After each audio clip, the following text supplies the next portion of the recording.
بسم اللہ الرحمن الرحیم۔ السلام علیکم۔ الظاہر ٹی وی کی طرف سے خوش آمدید۔ آئیے سنتے ہیں آج کی تازہ خبریں۔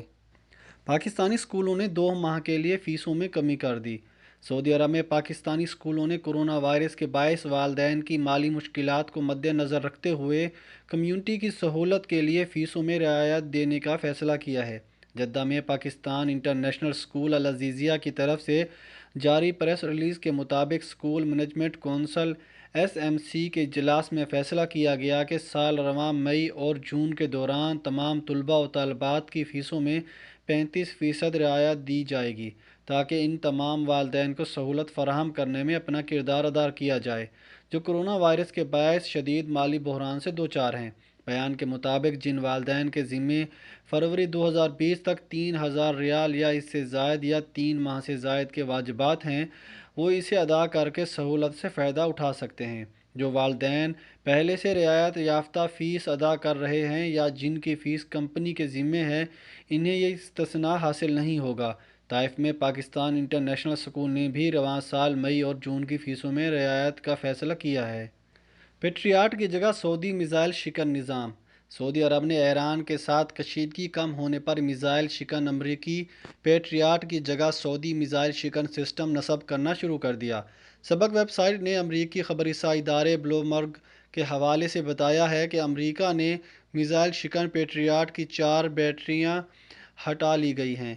ان میں سے 2 سعودی عرب سے ہٹائی گئی ہیں۔ یہ بیٹریاں ایران کی جانب سے آرامکو تنصیبات پر حملے کے بعد نصب کی گئی تھیں۔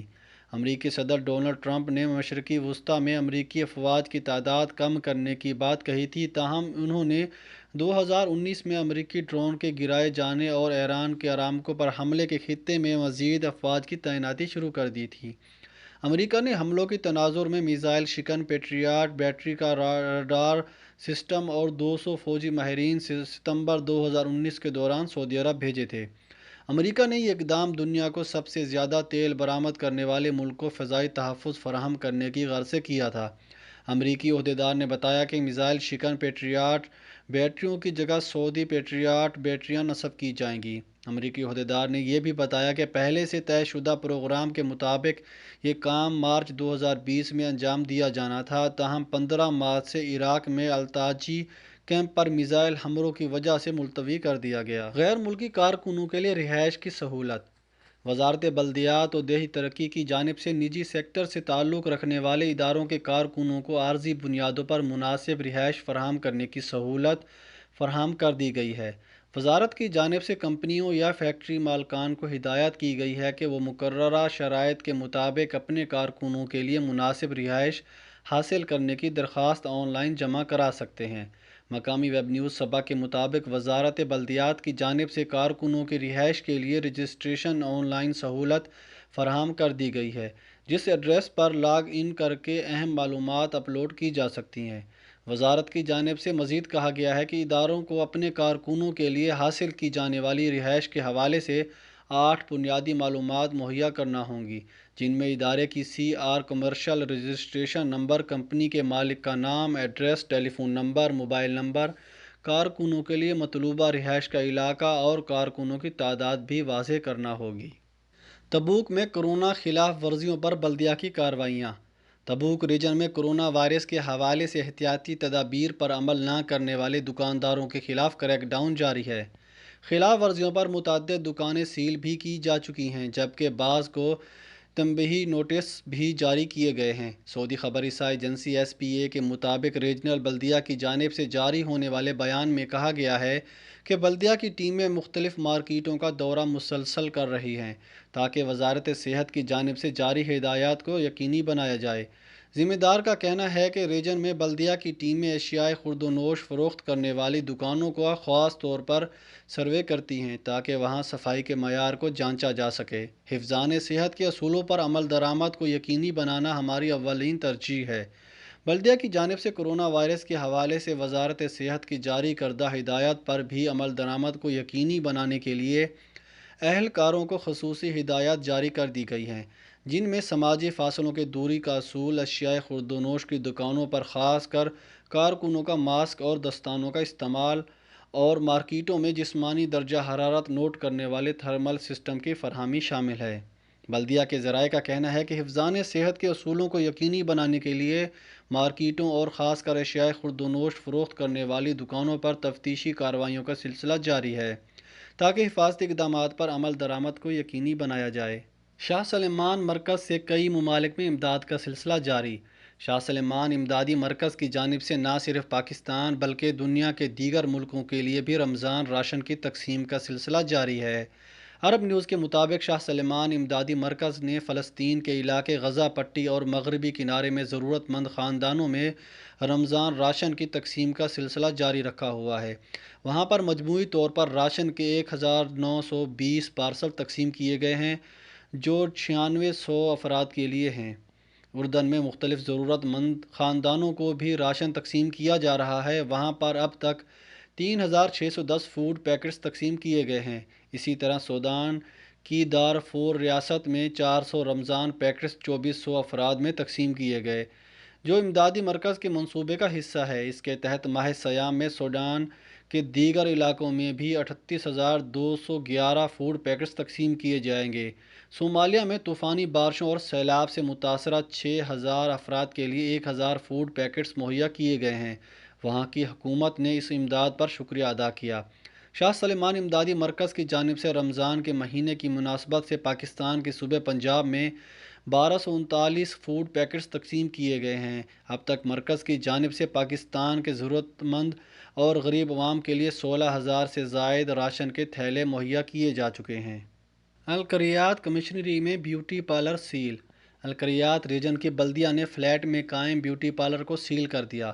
کورونا وائرس کی وجہ سے پارلرز پر عائد پابندی کے باوجود اس کی مالکہ خاموشی سے بیوٹی پارلر چلا رہی تھی۔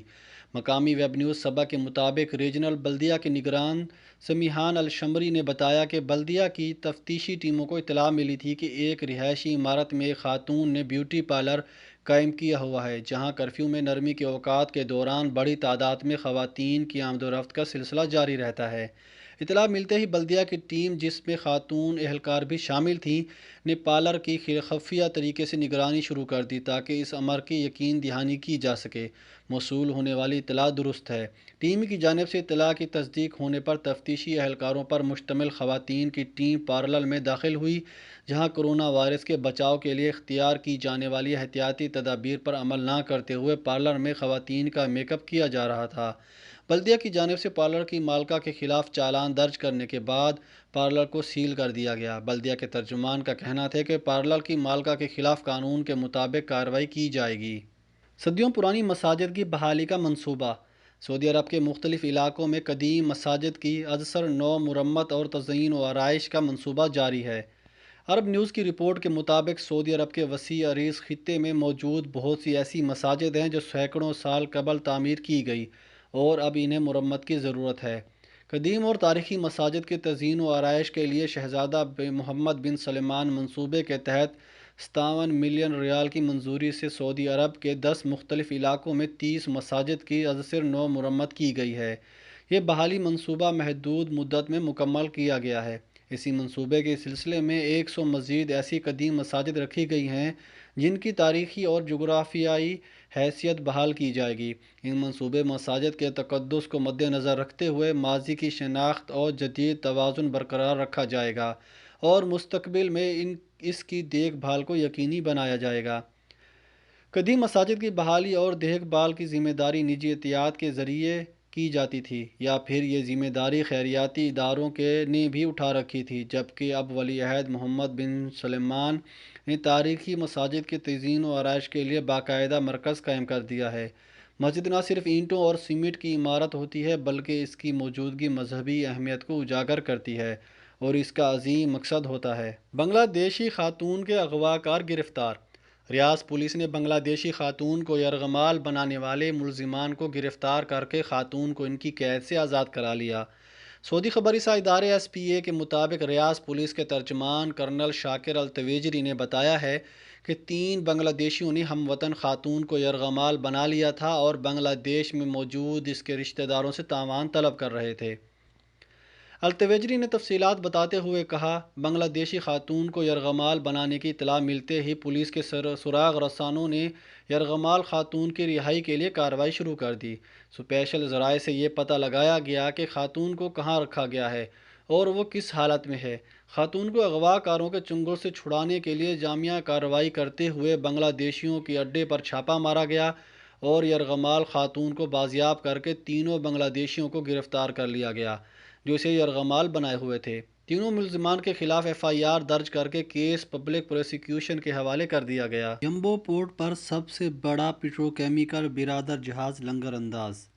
یمبو کے کنگ فہد انڈسٹریل پورٹ پر دنیا کا سب سے بڑا پیٹروکیمیکل بردار جہاز لنگر انداز ہو گیا۔ اس پر 1,09,000 ٹن کیرولین کا مادہ لدا ہوا ہے۔ بندرگاہ کی تاریخ میں اتنا بڑا پیٹروکیمیکل جہاز اس سے پہلے کبھی نہیں آیا۔ اخبار 24 کے مطابق جہاز یمبو پورٹ کے مسامری اسٹیشن 555 پر لنگر انداز ہوا ہے۔ کنگ فہد بندرگاہ کے قیام سے لے کر اب تک پیٹروکیمیکل بردار اتنا بڑا جہاز اس سے پہلے کبھی نہیں آیا تھا۔ اسے بندرگاہ کی لاجسٹک اور آپریشنل کارکردگی کا بہترین ثبوت مانا جا رہا ہے۔